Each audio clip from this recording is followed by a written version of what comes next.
जय हिंद एवरीवन। आप सबका आपके YouTube चैनल राष्ट्रीय सेवा पे स्वागत है। आज हम एक कोस्टल फ्लडिंग का कॉन्सेप्ट पढ़ेंगे that is known as kallakkadal which has flooded houses in Kerala's coastal areas. एक ही मलयालम वर्ड है दैट इज कलक कदल। दो वर्ड्स से यहाँ पर ये बना हुआ है। Number one is the kiln. Kiln means the thief and the second word is known as the kadal. Kadal means a sea. That means जब ओशन की वेव्स थीव की तरह अनएक्सपेक्टेडली यहाँ पर अटैक कर दें, आप देखें उसके बाद यहाँ पर फ्लड्स लेकर आई हैं ये ओशन की वेव्स, हाई वेव्स, जिससे कि यहाँ पर कोस्टल फ्लडिंग हुआ है। एंड इस वर्ड को, इस मलयालम वर्ड को रिकॉग्निशन भी मिली थी लेटर ऑन।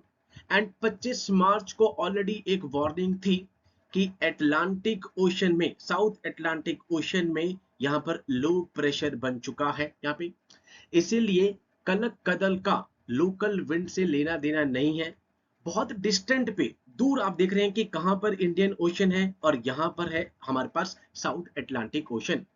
डिस्टेंट जगह पे कोई हरिकेन बना है, कोई यहाँ पे स्ट्रॉन्ग स्टॉर्म बना है, ये देख रहे हैं आप। और यहाँ से ये लो प्रेशर ये इधर की तरफ है एंड ये एयर से यहाँ पर वाटर में ये मूवमेंट जाती है।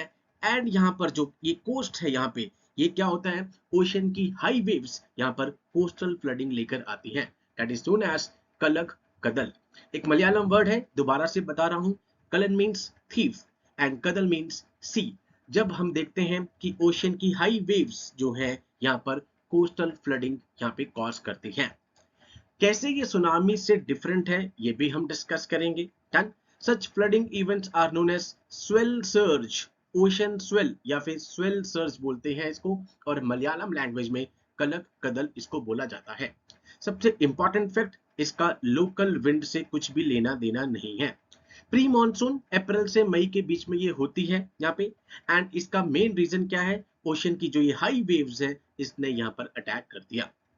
Okay, let's discuss the session about this coastal flooding. अब आप देखिए 25 मार्च को यहाँ पे almost the latest instance took place after a low atmospheric pressure system. Low atmospheric pressure system ये हमारे पास आ गया अफ्रीका वाला पार्ट, ठीक है। This is the Red Sea and this is the Arabian one and this is the this Indian continent, Indian subcontinent. अब यहाँ पर South Atlantic Ocean है, ऑलमोस्ट 10,000 किलोमीटर हमसे इंडियन कोस्ट से दूर है। वहां पर लो एटमॉस्फेरिक प्रेशर सिस्टम यहाँ पर बनता है। एंड आप देख रहे हैं कि किस तरीके से यहाँ की एनर्जी यहाँ तक पहुंच गई है एंड एयर से वाटर में ट्रांसफर होती है। गेल विंड्स जो स्ट्रॉन्ग विंड्स होती हैं एंड उसके बाद ये हाई वेव्स यहाँ पे केरला को हिट करती हैं। The arrival of the pressure system resulted in strong winds which led to formation of swell waves. High waves बनती हैं up to 11 meters in height, जिसको ocean swell के नाम से भी जाना जाता है। These waves have been hitting the Kerala coast and the Lakshadweep since Sunday. That means local wind से इसका कुछ भी लेना देना नहीं है। बहुत दूर कुछ हरिकेन टाइप या फिर कोई स्टॉर्म हो गया यहाँ पे, इसके कारण हम देख रहे हैं कि एयर से वाटर में फोर्स आती है एंड उसके बाद ओशन का पानी हाई वेव्स यहाँ पे हिट करती हैं कोस्ट को और कोस्टल फ्लडिंग लेकर आती है। ये लास्ट में जब मैं सुनामी के बीच में डिफरेंस बताऊंगा आपको और क्लियर हो जाएगा। नाउ कलकदल एक कोस्टल फ्लड है यहाँ पे। सबसे पहला keyword during the pre monsoon, April से मई अभी प्री मॉनसून सेशन चल रहा है, by the swell waves, high waves on the south west coast of India. जहां पर साउथ वेस्ट मॉनसून आने वाला है 5 जून के अराउंड, उससे पहले प्री मॉनसून जो कि कोस्टल फ्लडिंग है, जिसको मलयालम में कलक दल कहा गया है। कलन मीन्स थीफ, कदल मीन्स सी। जैसे कि मैंने आपको बताया, जब सी यहाँ पर ओशन की वेव्स चोर की तरह एकदम से सडनली अटैक कर दे, that is known as Kallakkadal. 2012 में UNESCO, United Nation Educational Scientific and Cultural Organisation ने इस वर्ड को फॉर्मली अप्रूवल भी दे दिया था। तो यहाँ से यहाँ नाम भी पूछा जा सकता है, coastal flood second keyword, third pre monsoon flooding ये होती है। Now kallakkadal is caused by the waves that are formed by the ocean swell, जैसे कि भी हमने डिस्कस करा, ओशन की स्वेल से ये आती हैं, इसलिए इसको स्वेल सर्ज भी कहा जाता है। मोस्ट इंपॉर्टेंट, लोकल विंड से इसका कोई भी लेना देना नहीं है, but rather due to distant storms, जैसे कि अभी हमने पढ़ा कि यहाँ पे साउथ अटलांटिक में हम देख रहे हैं कि लो प्रेशर बना हुआ था। लो प्रेशर में आपको पता है जब भी कहीं जगह लो प्रेशर बनेगा दैट मीन्स यहाँ से हवा राइज होगी, एक्सपैंड होगी, सैचुरेट होगी, एक लेवल तक जाएगी, उसके बाद कंडेंस होके कूल डाउन होगी, एंड कूल डाउन होने के बाद वो उस जगह पर बारिश कर देगी। That is called a convectional rainfall. एक सिंपल लैंग्वेज यहाँ पे अगर मैं आपको बताऊं तो, now ocean swell occur due to the not due to the local winds but rather due to distant storms like hurricanes or even the long period of fierce gale winds, जो बहुत strong force के साथ move करती है gale winds। During such storms the huge energy transfer, हमने देखा कि 10,000 kilometre दूर था इंडिया का कोस्ट अटलांटिक से, एनर्जी ट्रांसफर होती है from air into the water leading to the formation of very high waves. यहां से एनर्जी ट्रांसफर होती है एंड उसके बाद हम देखते हैं कि हाई वेव्स यहां पर बनती हैं, यानी हाई वेव्स कोस्टल सिटीज पे अटैक मारती हैं, that is known as coastal flooding.